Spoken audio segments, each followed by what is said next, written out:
lake. And the dues for the association were $1. That's the reward. If you pick these up and tack them on your side of the door, and with these on there, nobody would break in. You believe that? Not. I'm going to talk about two families now that contributed heavily to the development of Deep Creek Lake. Recall I told you 4,500 acres were not used in the dam. Fulcher and Marie Smith bought from the Eastern Land Corporation. Well, Perry Smith was in partnership with him at the Cumberland Box Company. And in the 1940s, they bought nearly 4,000 acres of the lake. Around in the 30s, when Roosevelt was elected president, he told the power company, look, you bought all of this ground, some of it maybe was through condemnation, get rid of it. Well, then the war broke out in '39, and nothing was really addressed to that request. And it was in the 1940s when, I guess under Truman then, they finally told the power company to sell this ground. And Perry and Fulcher Smith bought it. There's a rumor, and I wouldn't put this in your statistics, but there's a rumor that they paid $800,000 for those 4,000 acres. It wasn't much. This is a rough photograph that the Joe Franklin and Connie Smith Franklin have in their home. And what's in yellow here, all around the lake, is what they bought. Here,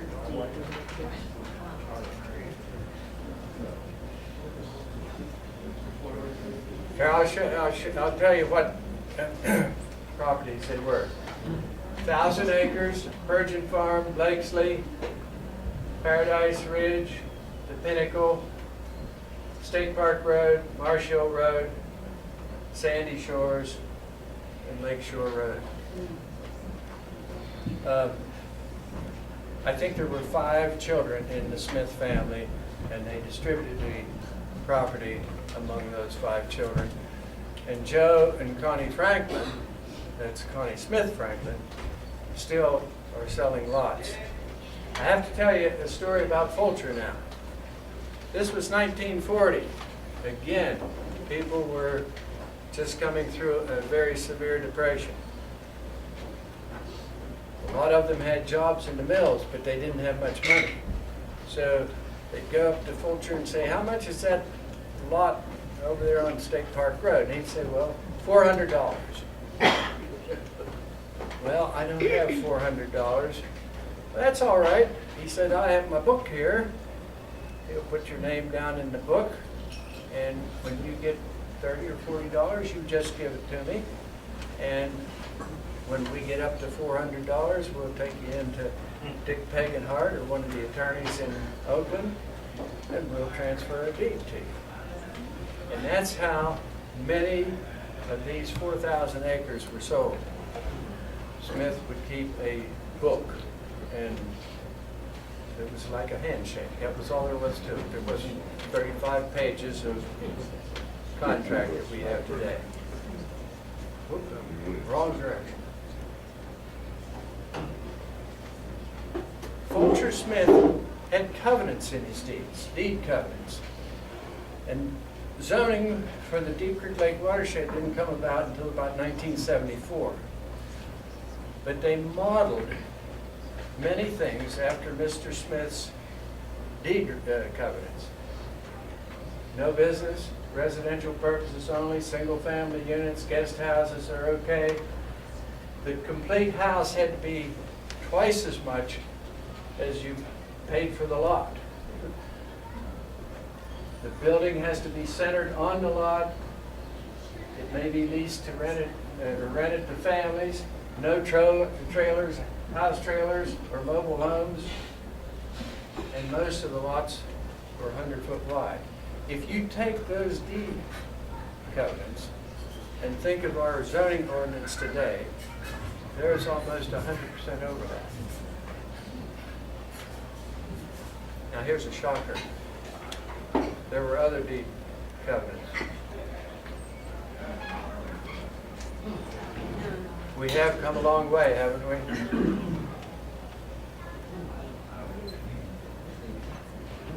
Mr. Smith was a very, very proud, prejudiced person, and he was proud that he was prejudiced.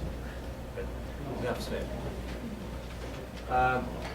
After Fulcher and Marie passed away, the family gave an environmental trust, and I know this slide isn't very good, but the environmental trust is over beyond the state park. So that whole mountain across from 219 will never be developed. It's either state, well, I don't know what the state might do, but it's either state-owned property or it's in this environmental trust, which is locked up for development. The Pinnacle. And Fulcher Smith's nickname was Pete. I don't know how he got that. But the Pinnacle, which is now developed into residential houses, was one of Pete's babies. If you go to the top of the Pinnacle, you can see all the way to the Yacht Club, all the way to Backbone Mountain, and then you turn around and you can see all the way to the 219 bridge. And Pete used to go up there. And by the way, I had handouts, and I guess they have been handed out. We're on the table, Ed. Oh, okay. If you didn't get one, I had about 75, and I don't know how we're rated, ranking on that. But anyway, I'm not going to read this. It's pretty detailed, but it's very, very touching that Pete was proud of the Pinnacle, and he wanted everyone to be able to drive up to the Pinnacle and view the lake from either way, north or south. And Pete didn't have a chainsaw. He didn't have a bulldozer or any fire equipment. Pete would go up there, and I had the pleasure of meeting him several times up at the Pinnacle. And he'd have a scythe and a mattock and an axe and a few things like that. And he cleared the Pinnacle, and where this rock wall is here, he built this rock wall. He had a little camp up there, and many of us have hiked up there and seen it. I don't think it's there anymore. I think it's been taken away. But Pete would take his coffee and his sandwich up there, and he'd work all day. And that's where I met Pete a couple times and talked about how proud he was of his Pinnacle. These are the cliffs by the Glendale Bridge where Pete and Marie built a house. Another little story, you know, there was a monastery up at Carmel Cove. And the priest there at the monastery would swim all the way from Carmel Cove to the Glendale Bridge. And Marie Smith would make them sandwiches and cookies and a glass of milk or what have you, and meet them here on these cliffs.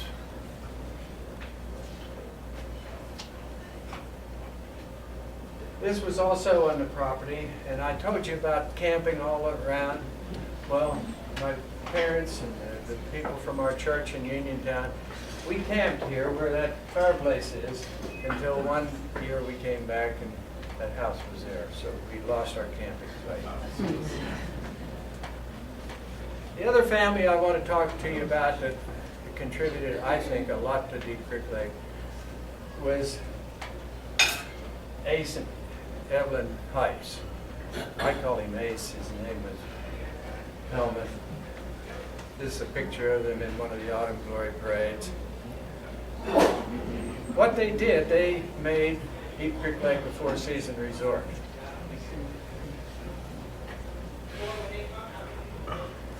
They did the Will-O-the-Wisp, the condos, the ski and the golf course over at Wisp, and the Wisp Hotel. They actually did many contributions to Garrett County. People that were selling insulation and heating things, and all of that were an outcome of the four-season resort being developed. Here's the timeline, and I'm going to read it kind of quickly to you, of the HEISE family. Helmuth visited here in 1930 with his parents. In 1943, his father bought Will-O-the-Wisp, which is still here. In 47, Helmuth and Evelyn were married. And in 52, they purchased a property from Helmuth's father. One February, renting the cabins out, they had some cabins there. They made $14. Now, I don't know if that was gross or net, but they decided that they got to get out of that business and do something else. Ace joined with several other business people to form the Recreational Industries Corporation that we know of, and they started to create the ski area over on Marsh Hill Road, where it is today. In 56, the winter skiing began. They had a one-room hut, a rope tow, and they rented skis out of the pickup truck. In the 60s, they started snowmaking, chairlifts, improved lodge, and night ski. In 71, they built a 48-room hotel, which is still there today. In 1975, they built the condominiums here at Wisp. And then in 81, the golf course. So you can see why I picked this family. They contributed so much to where we are today. There's Ace.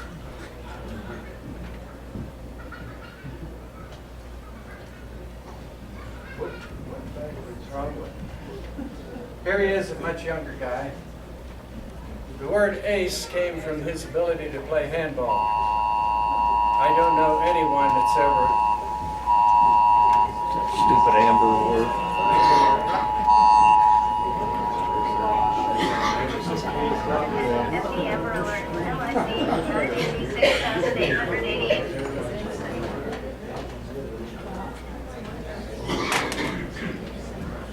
Okay, let's go on here. That was the warming hut. You can get hot chocolate in there, warm up with a big pot-bellied stove. There's the old POMA lift. They had a train come into Oakland from Baltimore. And this is the ski train.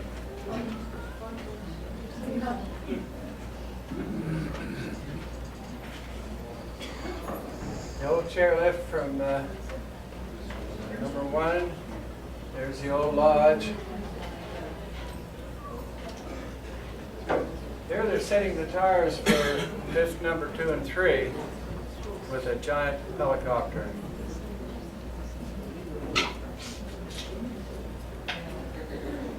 After Ace passed away, they made an entrepreneurial award, a Spirit Award, and these are some of the recipients of it. This is kind of tapering off from my presentation now, but there, and this is an abridged history of Deep Creek Lake. For a real history, these people that I'm going to, and organizations that I'm going to list here, also contributed a lot, but maybe not quite as much as the Smith family.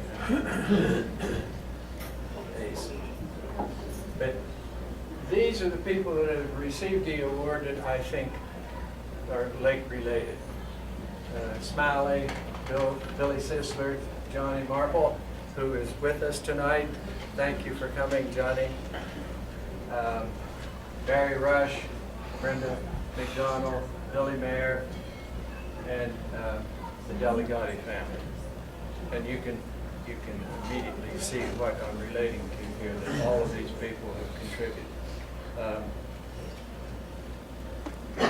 There's other people that I think they're worthy of mentioning. Skeeter Bowman, Troy Nagin, John Grant, Thurl Tires, Henry Mama, Earl Zepp, the Sisler family, Dick Devlin, Fred Thayer, John Nelson, the Property Owners Association, the Raley family, the Thayer family, and Bill Savage. And there's probably others. And please, if you have any good pieces of history, Bob Bowl at the museum is pushing me very, very hard to write a complete book on the history of Deep Creek Lake. And I'm not 100% committed, but if any of you have any good choice things, please feel free to send them to me.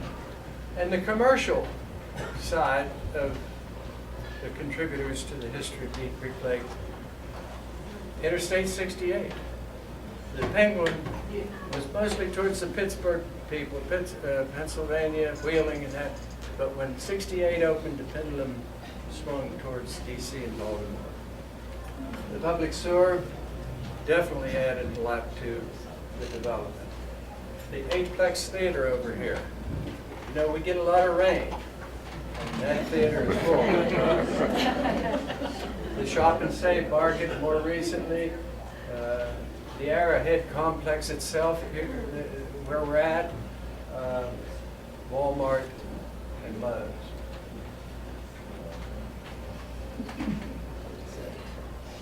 I forgot when I started to ask you a question of trivia. So I'm finished, but I do want to ask you one question of trivia. How many of you remember those ugly old steel 55-gallon drums? You all do. Yeah. The question is, whatever happened to those 55-gallon drums? Well, you're all a little bit right. But this Lions Club had a 4-year campaign, and we hauled literally hundreds and hundreds and hundreds of those drums out of the lake. All you had to do was get them up by the side of the road, and we picked them up and got rid of the things. A lot of them had toxic material in paints and oils and what have you. But the Deep Creek Lake Lions Club got rid of it. That's it, and thank you so much for your attention.